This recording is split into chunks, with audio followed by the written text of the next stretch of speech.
guys, it's Cassandra Williams from EI360. Today we're going to talk about active listening, really thinking about going way beyond just hearing and understanding, but explore how to be fully present and build that trust to continue to work to empower teachers through intentional listening. I hope you enjoy. What are you doing to understand active listening? Really understand that it includes two components, really verbal and nonverbal messages. So when we think about emphasizing the process, this four-step process, how we are able to listen attentively to actually what is being said, do we have thoughtful reflection on that message?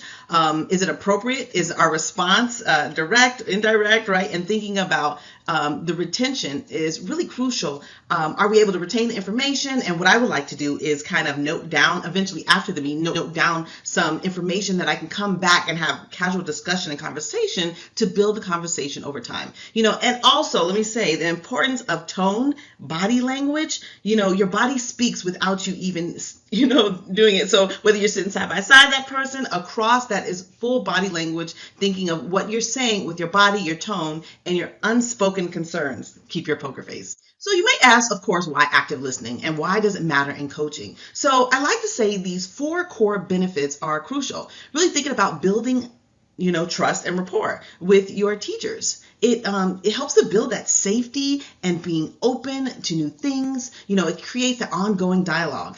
It helps for deeper understanding. It helps tailor your coaching to individual teacher needs, which is definitely what helps, especially like strategies they need for the most impact. And then problem solving. It encourages your teachers to, on their toes, think critically about their concerns, their solutions, and you can work with them through that. And last but not least, empowering it. You want to empower your teachers. It promotes ownership and growth and that confidence that they need to take action. So when we think of these active listening skills, we always go to, okay, are you present? Are you looking at your device? Is it in your phone? Is your phone out? Are you looking at your time, right? How present are you? One of the things I would do is turn my phone on airplane mode, put it in my book. Sometimes think about like my watch, being very intentional. So I would turn my watch inward. And so many times with the conversation, I can use my vision to kind of look at the time without actually looking at the time. And so really thinking of what are you doing to withhold judgment, right? What does that poker face look like? How are you holding space for the speaker? Less talk.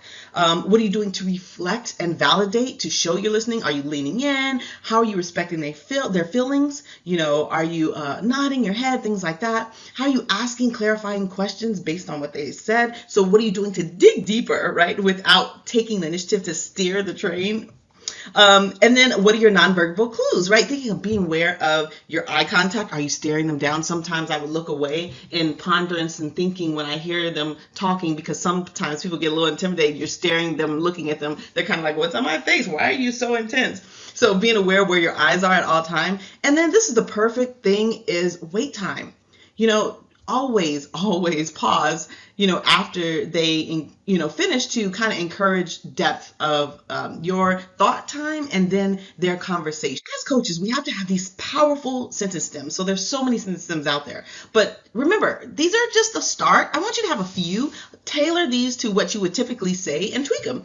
So a couple of mine is so what I hear you saying is, and then kind of rephrase or rethink of what they said to digest it. And so they can say yes or no to ensure that I am actively listening. And another one would be like, would it be okay to kind of explore that or explore those feelings, especially with teacher frustration or when they say things that you're like, oh, I know, what is the root of what you just said. But here are some below. I hope you take a look, tweak it to how you speak and how, you say it to make teachers feel, understood. And hopefully these sentence stems help you. So I'm all about that now. Try these practical steps for implementation, and here are the crucial ones that you need to use and practice every day.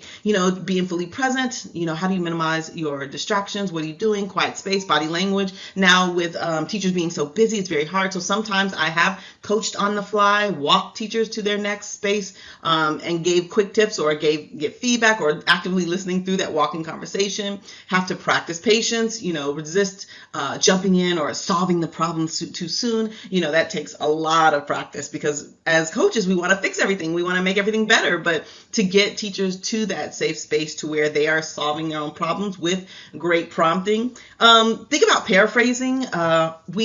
I remember when I was a new coach, when we started at the very beginning, well, this is one of the things we worked on over and over again. And even they encouraged us to work on it with our friends inside of the school, is paraphrasing. How do we restate to confirm what they are saying? And then validate emotions. I hear you feel this way. Acknowledge and name. So we call that naming and marking their feelings.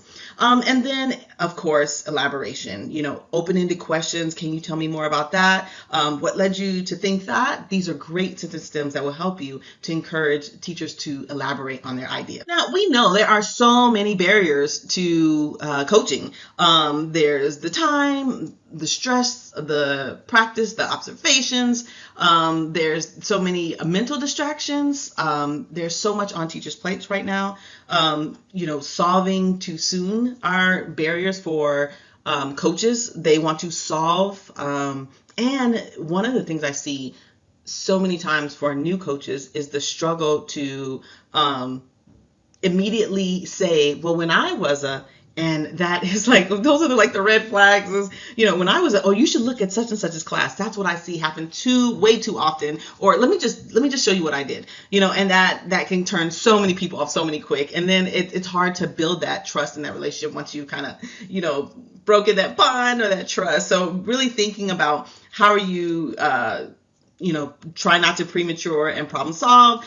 Always look at your personal bias and your personal assumptions about teachers. One of the things I had to recognize is when my face was talking and I didn't want to disclose what I was thinking, but my face was doing all the conversation. So try to get that under control. That was one of the problems I had back in the day when we started coaching. But and then thinking about how the environment kind of can disrupt and change things. So if you are, working through their lunch, or you're debriefing through their lunch, and or a busy space, it really doesn't give teachers the time to kind of reflect with their personal struggles and think of ways to make changes. All right, so definitely practice. I can't say that enough. Listening, the skill requires of intentional practice and development. And I say offer strategies, things like, you can set your listening goals per session. Of course, I'm all about asking teachers for feedback on how I can get better. Thinking about how you can get better and train yourself for professional development. Jim Knight, there's so many great coaches out there. There's Melanie, there's Nicole, there's, Aguilera. So there's so many exceptional coaches out there that, you can learn from to engage in professional development and training. And then practice self-care, right? We only do so much, and we have to give ourselves grace because we're doing so much to support teachers.